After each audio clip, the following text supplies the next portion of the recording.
주연절 네 번째 주일인 오늘 우리에게 주어진 구약 성서 본문은 예레미야서 1장 4절로 10절의 말씀입니다.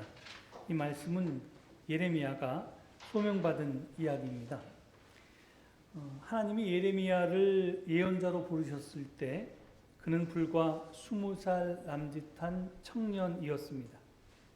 오늘 본문은 아니지만 맨 앞에 1장 1절을 보면 그는 사제, 즉 제사장 힐기야의 아들로 예루살렘에서 채 몇 킬로미터 떨어지지 않은 아나돗이라고 하는 그런 마을에서 태어나서 자랐습니다. 오늘 예레미야 자신이 들려주는 소명 이야기를 보면 하나님은 그를 부르는 이가 바로 당신이라는 것을 확신시키는 말씀으로 시작합니다. 하나님은 예레미야가 당신을 알기 훨씬 전에, 심지어 그가 태어나기도 전에 그를 선택했다고 말씀합니다. 중요한 사실은 하나님께서 그를 사랑으로 선택하셨다는 것입니다. 세번역 성경이 내가 너를 선택하였다 라고 번역한 표현의 함축적인 의미는 내가 사랑 가득한 마음으로 너를 택했다, 내가 온전히 너를 차지했다 라는 뜻입니다. 이래서 종종 성경 말씀에서 선택한다는 것은 사랑한다는 것, 소유한다는 것, 안다는 것, 더불어 하나가 된다는 것을 의미합니다. 그래서 한글 번역도 같은 말씀을 개역 개정판이나 새번역이나 공동번역이 조금씩 다르게 표현하는데 그 차이는 여기서 오는 겁니다. 하지만 예레미야는 그분이 맡기실 임무에 자신이 전혀 적합하지 않다고 느끼면서 그 부르심을 거절합니다.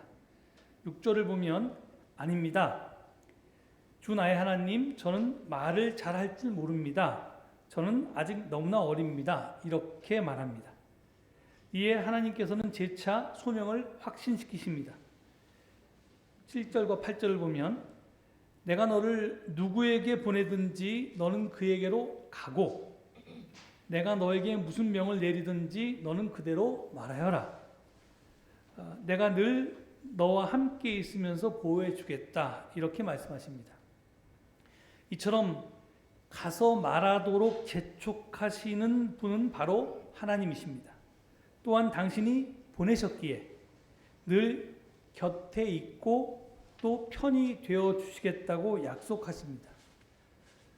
하지만 이것이 앞으로 예레미야 옆에 하나님이 계시고 하나님이 편들어 주시기에 예레미야에게는 시련이 없고 또 예레미야의 사역이 실패하지 않는다는 뜻은 아닙니다. 하나님이 곁에 계셔도 또 하나님이 편히 되어 주셔도 예레미야는 자주 시련을 겪고 또 실패도 합니다. 사실 구약의 어느 예언자보다도 예레미야가 겪은 그런 혹독한 시련을 겪은 예언자는 없습니다.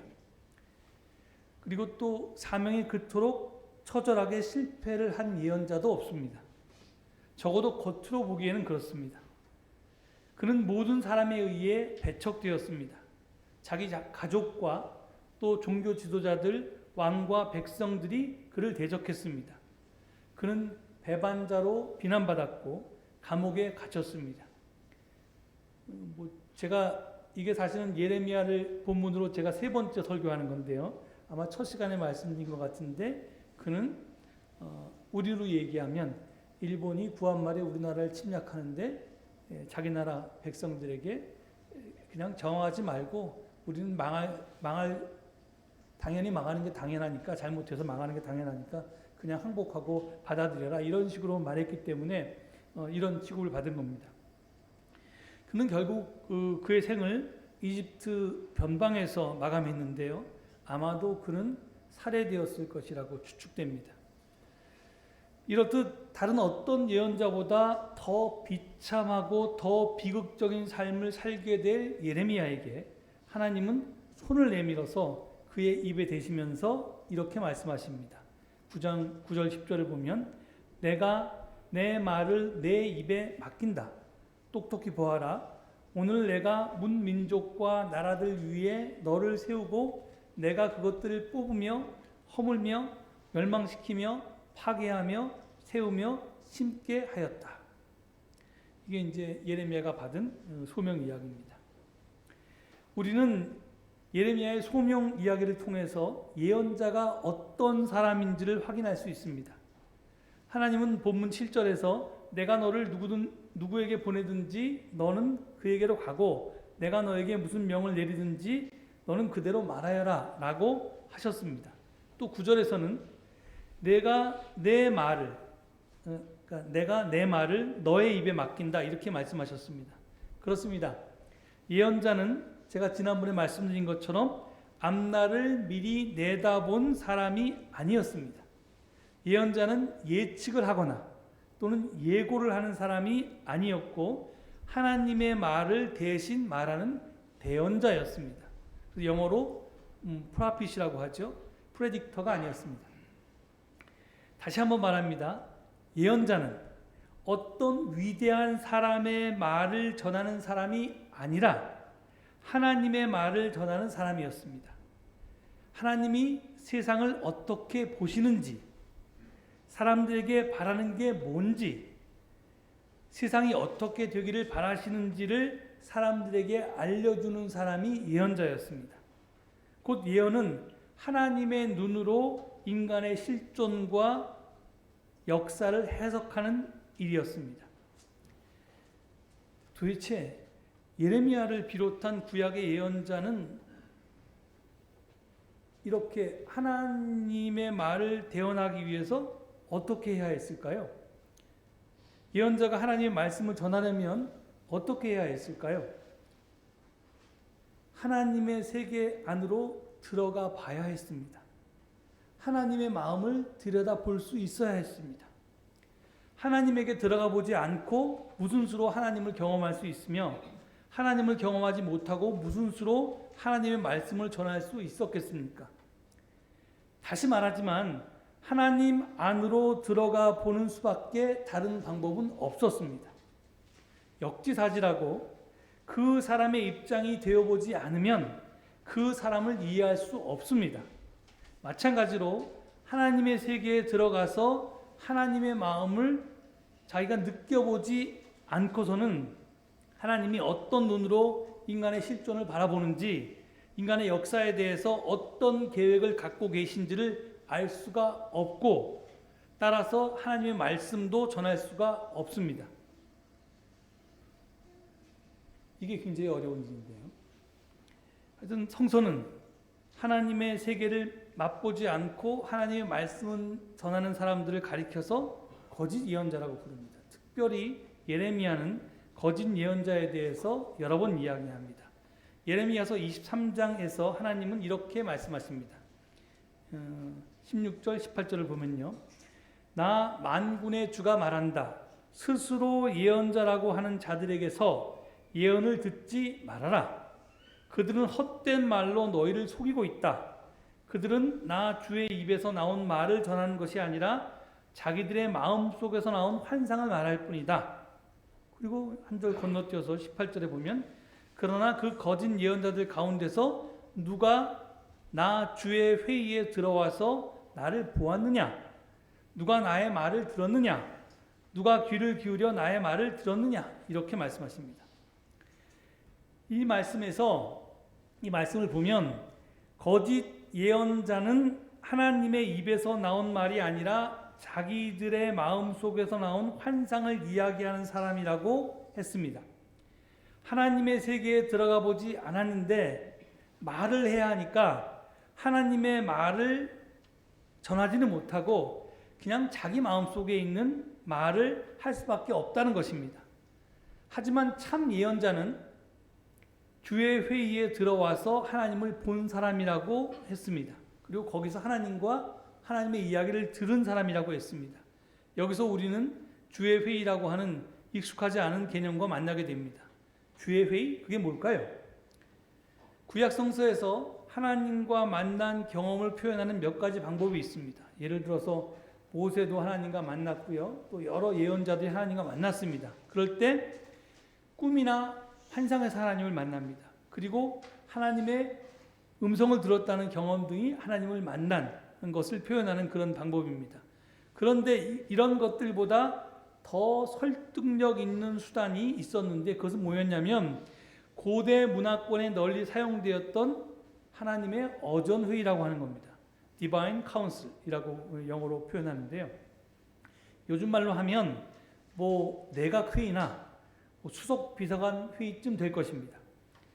그래서 구약성서 곳곳에 이 어전 회의에 관한 이야기가 전해지는데요.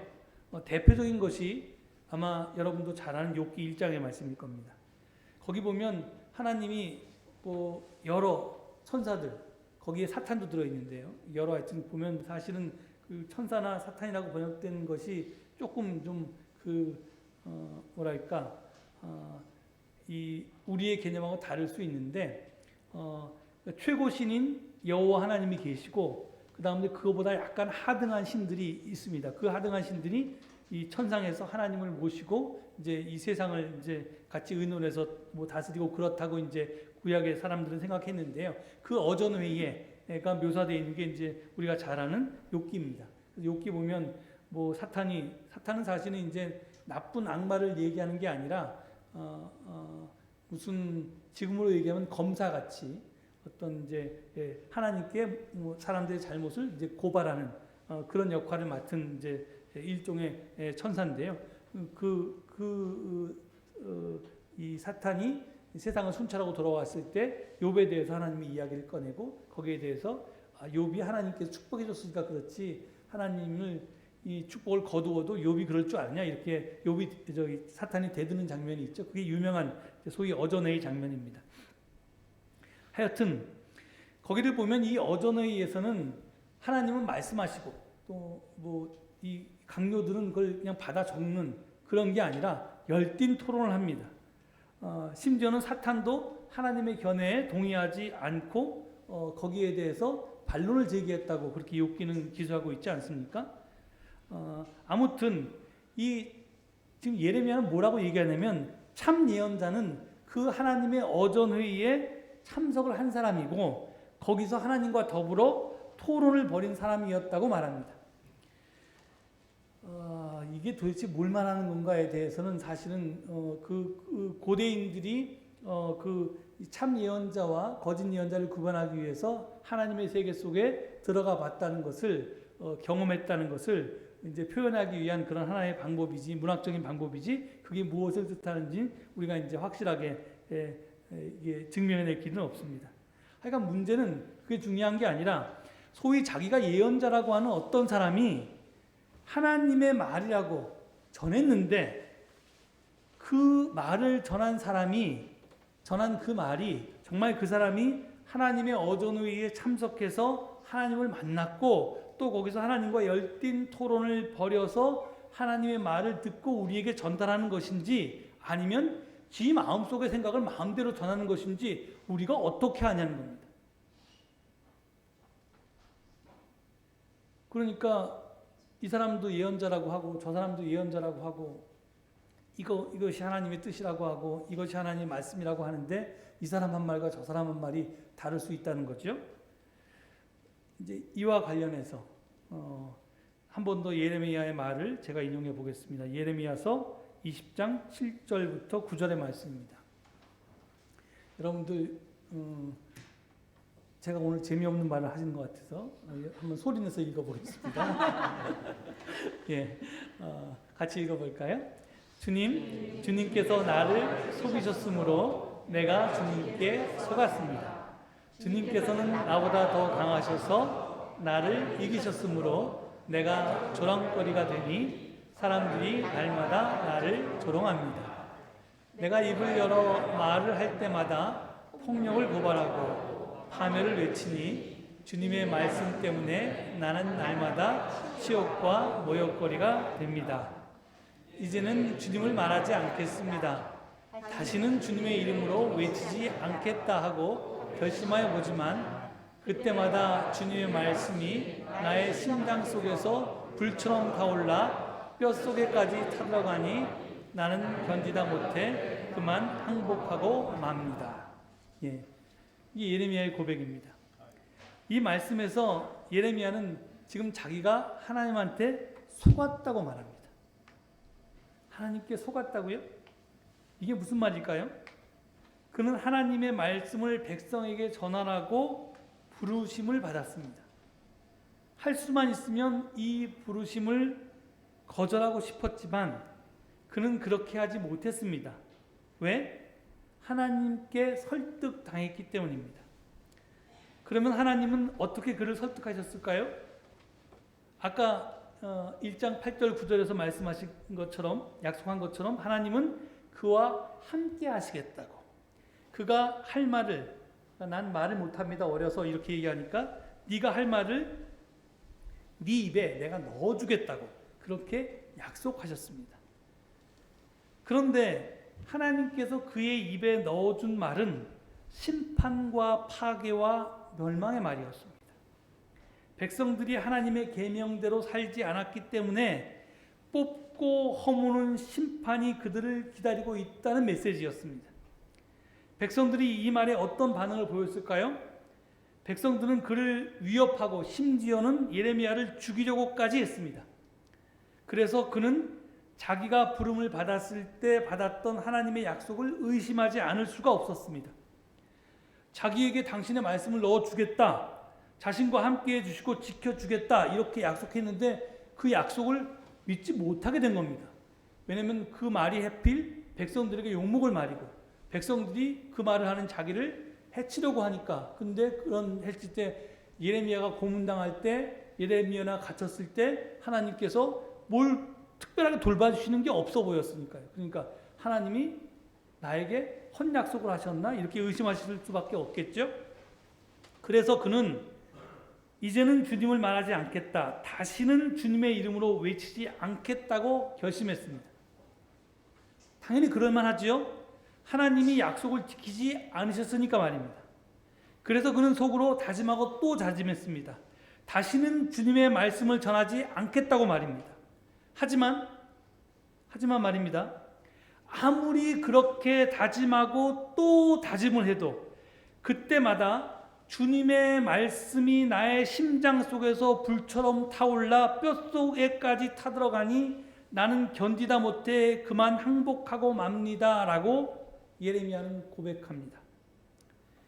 더는 주님의 말씀을 전하지 않겠다고 다짐의 다짐을 반복해도 그의 가슴은 그의 다짐과는 무관하게 하나님의 말씀으로 불타오른다는 겁니다. 하나님의 말씀이 그의 심장을 불태우고 뼛속까지 타들어가서 가만히 앉아있을 수가 없던 것이었습니다. 그래서 그는 어쩔 수 없이 다시금 하나님의 말씀을 전하러 백성들에게 나아갈 수밖에 없었습니다. 무엇이 그의 가슴을 불타게 했을까요? 무엇 때문에 하나님의 말씀이 그의 가슴을 불태웠는가 말입니다. 그 이유를 예언자라고 하는 책을 쓴 아주 유명한 여호수아 해설이라고 하는 유대교 학자는 예레미야가 하나님의 가슴을 들여다봤기 때문이라고 그렇게 이야기합니다.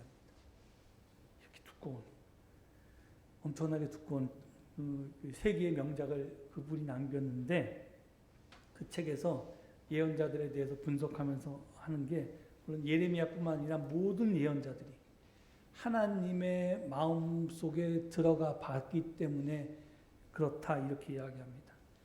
하나님의 가슴이 뜨겁게 타오르는 걸 예언자가 봤기 때문에 하나님의 마음이 뜨겁게 타오를 때 그의 마음도 같이 타오를 수밖에 없었고 그 하나님의 뜨거운 열정을 사람들에게 전할 수밖에 없다는 겁니다.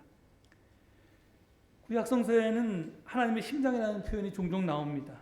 우리말 성서는 이를 하나님의 마음이라고 약간은 추상적인 말로 번역하기도 하지만 히브리어로 레브는요, 잠시라도 뛰지 않고 멈추면 생명이 위험해지는 우리 몸 안에 있는 심장을 가리킵니다. 구약성서는요, 하나님이 심장을 갖고 있다고 믿습니다. 이는 하나님이 절대 불변의 원리나 원칙이 아니라 살아있는 분이고 우리와 소통할 수 있으며 희노애락을 표현하는 그런 인격으로 구약성서는 이해했다는 것을 뜻합니다. 예레미야를 비롯한 구약성서의 예언자들은요, 자주 분노합니다. 그런데 예언자들의 분노는요, 하나님의 심장에서 터져나오는 하나님의 분노와 뗄래야 뗄 수 없이 연결되어 있습니다. 그러니까 예언자의 분노는 하나님의 분노, 하나님의 심장에서 터져나온 뜨거운 정념, 이걸 파토스라고 하죠. 이 여호수아 해설이 파토스라는 말로 그걸 표현하는데요. 그러니까 이게 그 다음에 열정, 패션, 이것의 표현이라는 겁니다. 즉 하나님의 분노는 인간의 행위에 대한 하나님의 반응으로서 정의에 대한 하나님의 확고한 믿음 때문에 사람에 대한 깊은 관심과 동정 때문에 생깁니다. 분노라고 하는 것의 이면에는 사랑이 있다는 겁니다. 하나님은 사람 사는 세상에 불의가 자행될 때 아파하고 분노하면서 때로는 낙심하기까지 합니다. 하나님의 분노는 바로 이런 것이며 이런 것들이 고스란히 예언자의 분노로 표현됩니다. 그렇습니다. 하나님의 분노와 예언자의 분노는 단순히 끓어오르는 화를 참지 못해서 벌컥 성내는 것이 아닙니다. 사적인 화가 아니라 공적인 화입니다. 공분이고 의분입니다. 이런 분노는 사람에 대한 깊은 관심에서 비롯됩니다. 그러니까 분노는 자비의 반대말이 아닙니다. 내가 화내지 않고 참고 사랑하고 자비하고 이런 게 아니라는 겁니다. 사랑의 반대가 미움이 아니라 무관심인 것처럼 분노의 반대 역시 무관심입니다. 분노와 자비, 여기 자비는 컴패션을 얘기하는데요. 이 분노와 자비는 동전의 양면처럼 서로 얽혀 있습니다. 하나님이 왜 분노하십니까? 그 대답은 분명합니다. 사람 사는 세상에서 정의가 무너져 내렸기 때문에 그렇습니다. 따라서 정의는 하나님의 분노를 헤아리는 그런 척도입니다. 불의한 사람에 의한 잔혹한 폭력 때문에 희생당하고 상처 입은 피해자에 대한 하나님의 연민과 동정이 분노를 폭발시킵니다. 그리고 예언자는 하나님의 그런 분노를, 연민과 동정을 똑같이 느끼기에, 함께 하나님과 더불어 그 사람들을 보고 아파하기에, 컴패션을 느끼기에 그 소명에서 도망칠 수가 없는 겁니다. 내가 그 사람들의 현실을 외면하고 싶어도 하나님이 그 사람들을 외면하지 못해서 아파하신 그 마음이 예언자의 마음과 같기 때문에 예언자는 하나님의 소명에서 도망칠 수가 없는 겁니다. 그러니까 고난 중에서도 울면서도 예레미야는 그 사명을 감당합니다. 끝으로 예레미야서에서 한 구절을 더 인용하겠습니다. 5장 30절과 31절의 말씀입니다. 이것도 한번 읽어볼까요? 지금 이 나라에서는 놀랍고도 끔찍스러운 일들이 일어나고 있다.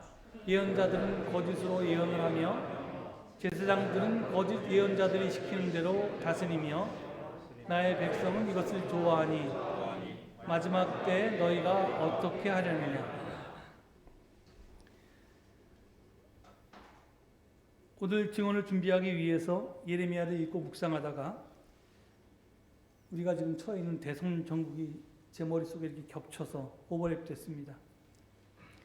그 옛날 거짓 예언자처럼 지금도 거짓 세력들이 판을 치고 있습니다. 거짓을 참이라고 하고 복수심을 거룩한 분노라고 가장해서 여론을 호도하고 있습니다. 사적 욕망을 추구하는 자들과 기득권을 지키려는 자들이 이 카르텔을 이루어서 나라를 사유화하려 하고 있습니다. 거기에 놀아나는 사람들을 보고 있더라면 정말 우리가 진짜 개 돼지가 아닌가 하는 착각이 들기도 하지만 그렇게 착각이 들기도 하고 또 아직 대선이 한 달도 넘게 남았는데 미리 실망하기도 합니다. 하지만 가만히 생각해 보면 우리가 어떤 국민이고 어떤 나라입니까? 짧은 기간에 유교의 폐허 위에서 개발도상국을 선진국으로 만든 국민입니다. 민주주의의 긴 역사를 가진 다른 어떤 나라도 엄청난 피해 희생 없이는 이루지 못한 권위주의의 타파와 평화적 정권 골체를 우리는 그렇게 큰 피해 희생을 치르지 않고 이루어낸 국민입니다. 겉으로는 고객을 말하면서 안으로는 사익을 추구하는 그런 정치 몰입에 들 뿐만이 아니라 정말 안팎으로 한결같이 공익만 추구하는 참 정치인들도 나름 많이 배출한 나라이기도 합니다. 그러니 좀 답답하지만 미리 실망하지 않기로 했습니다. 조금 늦더라도 우리 국민은 반드시 옳은 길을 찾아갈 것이기 때문입니다.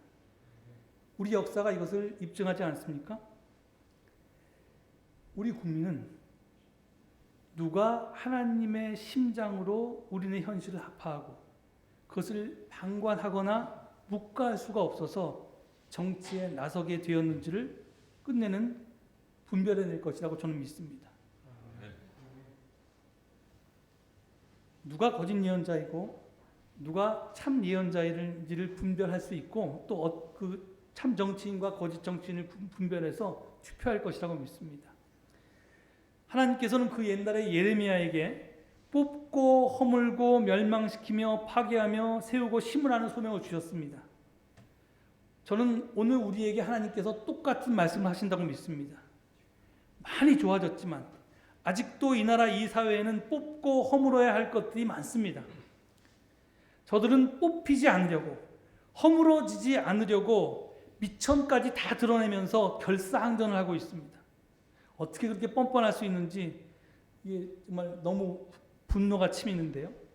하여간 한 달 앞으로 다가온 대선은 오랜 우리의 구악을 기득권 세력을 뽑고 허물어서 그 자리에 약자와 소수자의 희망과 기회를 심고 자유와 평등과 평화의 나라가 세워지게 하는 그런 결실을 맺어야 할 것입니다. 그 성패는 뽑고 허물고 세우고 심으라는 하나님의 명령에 우리가 얼마나 최선을 다하는가에 달려 있습니다. 아무쪼록 우리 모두가 각자의 삶의 자리에서 주어진 소명을 능히 잘 감당할 수 있기를 축원합니다. 이 말씀 되새기시면서 잠시 침묵 가운데 기도하시겠습니다.